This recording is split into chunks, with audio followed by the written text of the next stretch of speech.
Por que ler os clássicos, né? Então, precisamos ler mais, né? Ler os clássicos. Uma pequena demonstração até nos provar, por assim dizer, que não adianta, se você não se debruçar sobre os textos clássicos, você pode até não compreender bem essa tessitura, essa intertextualidade infinita entre os textos, né? Lembrando que texto já vem de textil, né? Tecido. Você vê que um tecido ele é costurado, né? Fazendo entrelaçamentos. Metaforicamente, é um texto também assim. É um conjunto de ideias entrelaçadas, uma costura, tecer comentários. Já começa aí, né? Sempre um autor vai se basear em outro, que se baseia em outro. E sempre teve um cânone, que é o começo, né? O padrão, paradigma para ser seguido, que significa, né? Cânone geralmente é a primeira obra daquele estilo, de uma época. Sem mais delongas, então, vou te dar um exemplo clássico. O hino nacional brasileiro. Para você compreender a dimensão histórica, cultural, até linguística do hino nacional brasileiro. Que tipo de poema é? Para que serve? Baseado em que ele está? É necessário arcabouço linguístico, cultura, vocabulário. Então eu vou caminhar a partir do hino nacional brasileiro um pouco para frente e para trás. Para trás, voltar no tempo. Mostrar as referências que ele tem. Hino nacional brasileiro. O Brasil se tornou independente em 1822, só que o hino só foi escrito em 1922, comemorando o centenário já, né? Por Osório Duque Estrada. O hino nacional brasileiro que você deveria conhecer, né? Ouviram do Ipiranga as margens plácidas. Já começa aí pela questão textual, né? Muitos nem entendem e compreendem o significado. A frase está invertida, o sistema SVC, sujeito, verbo, complemento. Na sintaxe, né, você pode inverter. Necessariamente não precisa estar assim. João é brasileiro. João, sujeito, é verbo de ligação. Mas eu posso inverter isso. Brasileiro é o João. Então, ouviram do Ipiranga as margens plácidas. O que significa isso? Lembrando que a frase está invertida. Quem está ouvindo quem? Ouviram, está no plural. As margens plácidas, está no plural, é o sujeito. O sujeito é a própria margem do rio. Ele está querendo dizer que a margem do rio Ipiranga ouviu aquele brado, independência ou morte. Veja o contexto histórico da letra do hino, né? Então você rearranjando a frase, o período, né, a oração, você compreende. Além disso, entender o contexto histórico. E lembrando que isso é uma prosopopeia, né? Ele está personificando a margem do rio, que a margem do rio não é uma pessoa. Como é que ela está ouvindo? É uma linguagem figurada. Já está entrando aí já conhecimento linguístico do indivíduo. Lembrando que texto tem sempre o emissor e o receptor. Não depende só de quem escreve. O autor é bastante erudito, vai escrever. Mas se o leitor não tem capacidade de compreensão, é a lei da comunicação. Jacobson já falou, né? Emissor, receptor, referencial, mensagem, código, referente, canal, os tipos de linguagem, né? Linguagem enfática, poética, metalinguística. Veja que você vai aprofundando. Mas o que tem a ver, então, o contexto? O texto está falando de intertextualidade. Um texto puxa o outro. Nacional, século XIX, século XX, XIX, 1922. O hino é uma exaltação à pátria. Está exaltando o Brasil. De onde que veio isso? Se você voltar um pouco, nós temos o poema épico Prosopopeia, de Bento Teixeira, 1601, já é século XVII. Esse poema épico ele está exaltando Pernambuco, que era uma das capitanias. O Brasil era da cana-de-açúcar nessa época, né? Então, a Prosopopeia de Bento Teixeira. Veja que interessante, o nome do poema é Prosopopeia, que é a personificação de coisa inanimada. Ele exalta tanto a capitania que chega a ser uma pessoa. E veja que o hino nacional seguiu essa tendência. Veja aí a referência clássica. Um autor se baseando em outro. Mas onde isso começou? Estamos falando de autores brasileiros. Utilizam a língua portuguesa. literatura brasileira. Mas está bem ligado com a língua portuguesa. A língua portuguesa veio de Portugal, que foram nossos colonizadores, né? O Império Português. Ah, mas muita gente fala mal da origem do Brasil, Portugal. Lembrando que Portugal, para quem não sabe, né, o básico de história, que Portugal, em sua fase áurea, no auge, era os Estados Unidos do mundo, tá? Para quem não sabe, né, era a potência. Eles eram pioneiros, grandes navegadores, descobridores de terra. E da onde vem isso? O Brasil foi descoberto em 1500. No auge das navegações do Império Português, 1500 e pouco, 1520, 30, 40, temos Luís Vaz de Camões, um dos maiores sonetistas brasileiros, português, da língua portuguesa. Camões escreve os Lusíadas, mais ou menos em 1571, exaltando a pátria Portugal, exaltando o Império. Ele vai dedicar o poema Os Lusíadas, porque Lusíadas, luso, né? Luso, Portugal, Praia Lusitana, o Império Português, exaltando o rei Dom Sebastião. Então ele vai escrever sua obra magna, o auge do enaltecimento português, da pátria, e usando vários referentes gregos, deuses gregos. Por que Camões faz isso? Porque ele está se baseando também em textos anteriores a ele. Quem, por exemplo? Odisseia e Ilíada. Para quem não conhece, Odisseia e Ilíada, dos poemas épicos gregos que exaltam a Grécia. Na Ilíada tem a famosa Guerra de Troia, que durou mais ou menos 10 anos, não me engano. É a Guerra de Troia, aquela história que tudo aconteceu por causa de uma mulher, né? O Rapto de Helena. Tem até aquele filme do Brad Pitt, para quem não gosta de ler, né? Acho complicado, você tem um conhecimento básico, pelo menos. Então nós temos a Ilíada e a Odisseia. A Odisseia já é o retorno de Ulisses, ou Odisseu. Ulisses é a tradução latina, né?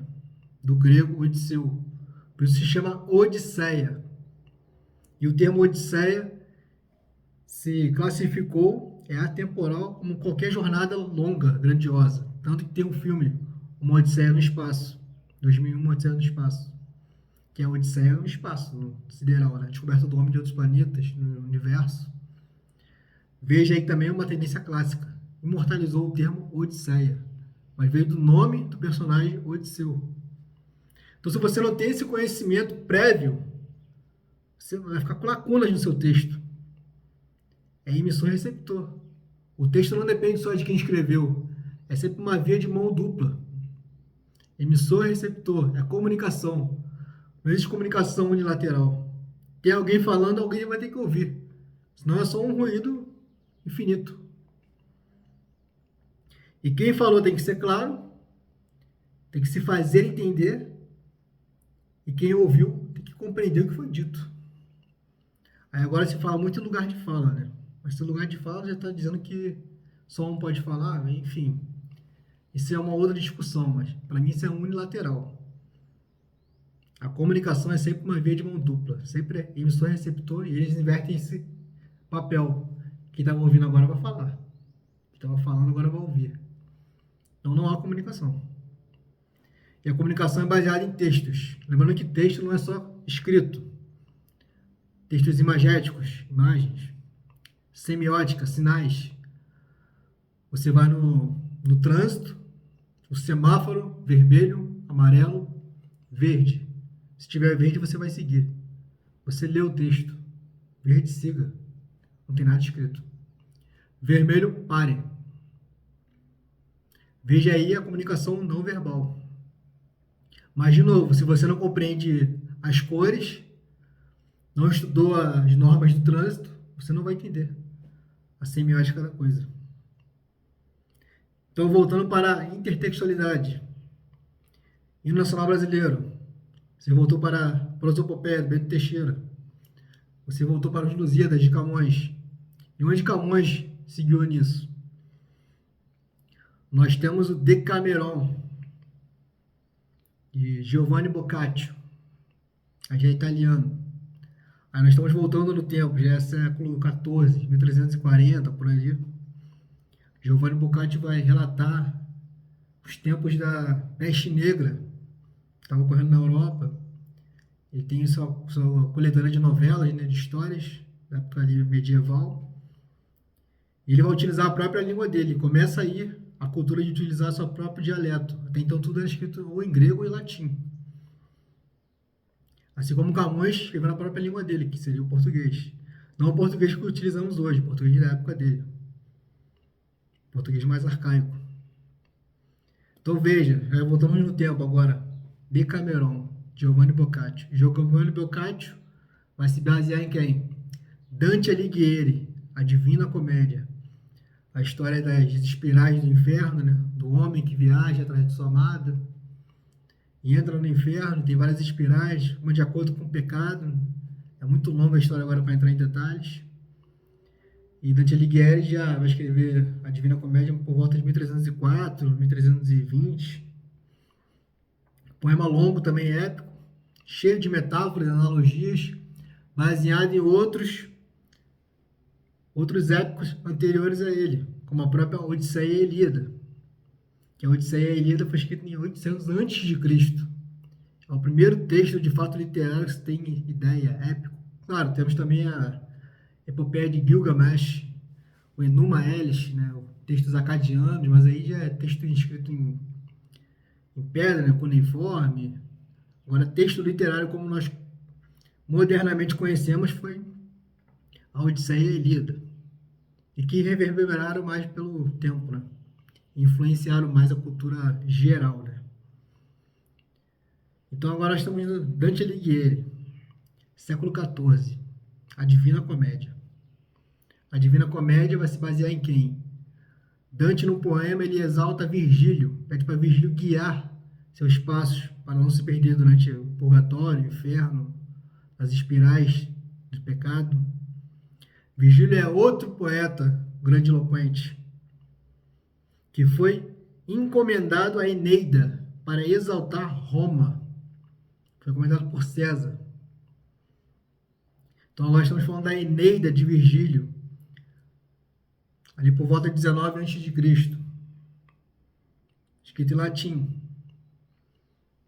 A Eneida de Virgílio. Por que Eneida? Que é a história de Enéas. Enéas foi um dos personagens que sobreviveram à Guerra de Troia. Virgílio já era um poeta bucólico, muito conhecido na época, então é considerado um dos melhores. Vamos encomendar a ele. Então veja que isso é uma tradição. De novo a tradição, o clássico, o cânone, padrão, paradigma para ser seguido. Você não compreendendo essas tradições, esses paradigmas, você vai se perder, não vai ter referencial. Não é uma questão de ficar sendo retrógrado, ficar preso a formas enrijecidas. É uma questão de conhecimento, de arcabouço linguístico, de ter vocabulário, bagagem literária. Ter metáforas em mentes, ideias, imagens, para poder compreender melhor o mundo. As referências, as influências.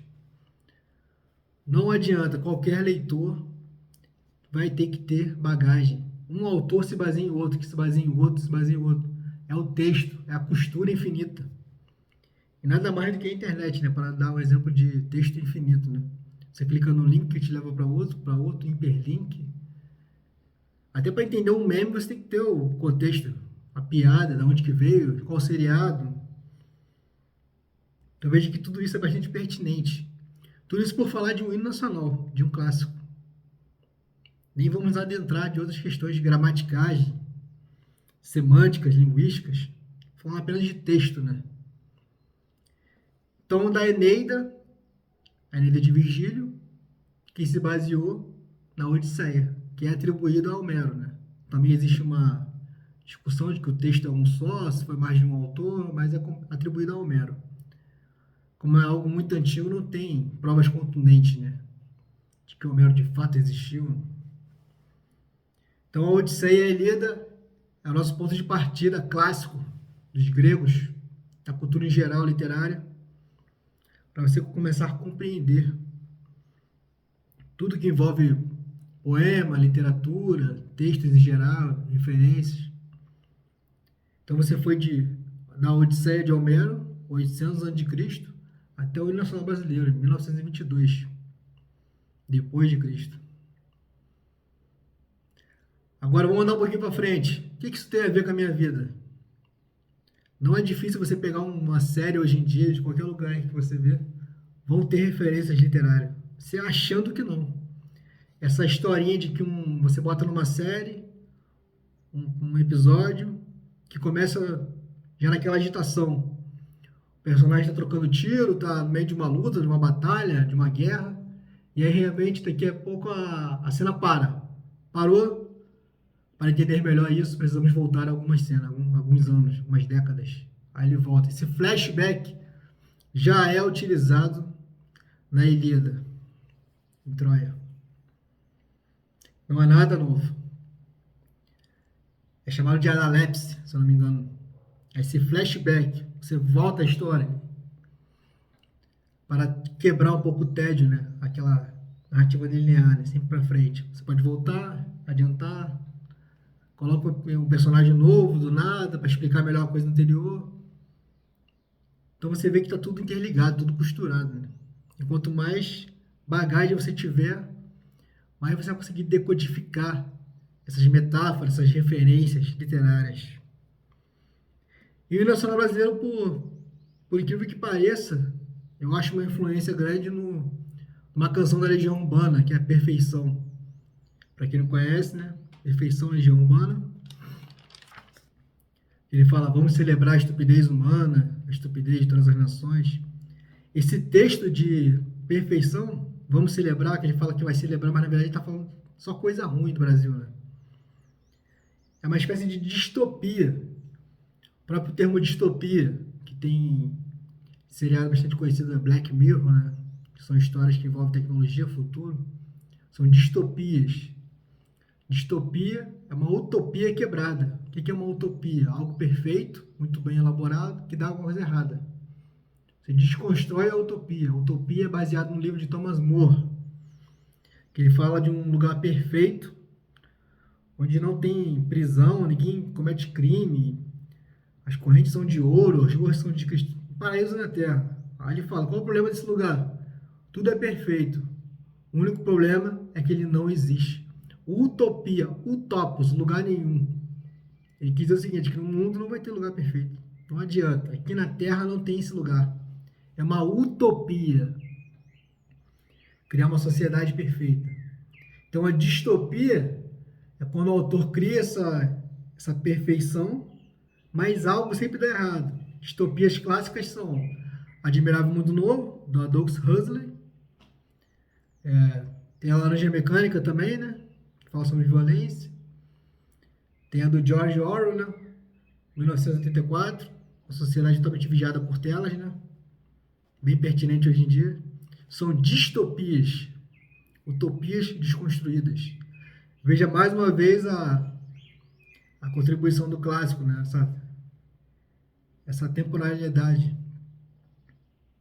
E você tem que ter esse conhecimento para poder compreender esses detalhes, né? Essas entrelinhas. Conseguir costurar o fio da meada. Então, espero que isso tenha contribuído, né? Então, na música Perfeição da Legião Urbana, ele usa várias referências, analogias a deuses gregos. Vamos celebrar Eros, Thanatos, Perséfones e Hades. São deuses da morte. Ele está falando de coisa ruim. Mas se você não compreende quem é Hades, quem é Thanatos, o Thanatos é até bem conhecido, né? Por causa do filme da Marvel, né? Thanatos, que é o vilão. Daí que vem a palavra eutanásia, né? Tem a ver com morte. Então você vê que a bagagem literária contribui muito para o seu conhecimento semiótico. Você destrinchar o que está por trás da trama, da narrativa, da história, dos personagens, das metáforas, do que o autor quis dizer. Então lembre-se que todo texto depende dos dois. Toda série, todo filme, toda novela depende de você também. Você que está lendo, que está assistindo. Essa comunicação só vai haver entre os dois. Então é para isso que eu acho, que eu penso, ou pelo menos eu tento demonstrar, que serve a leitura dos clássicos. você poder mergulhar melhor, mais a profundo, nesse conhecimento literário.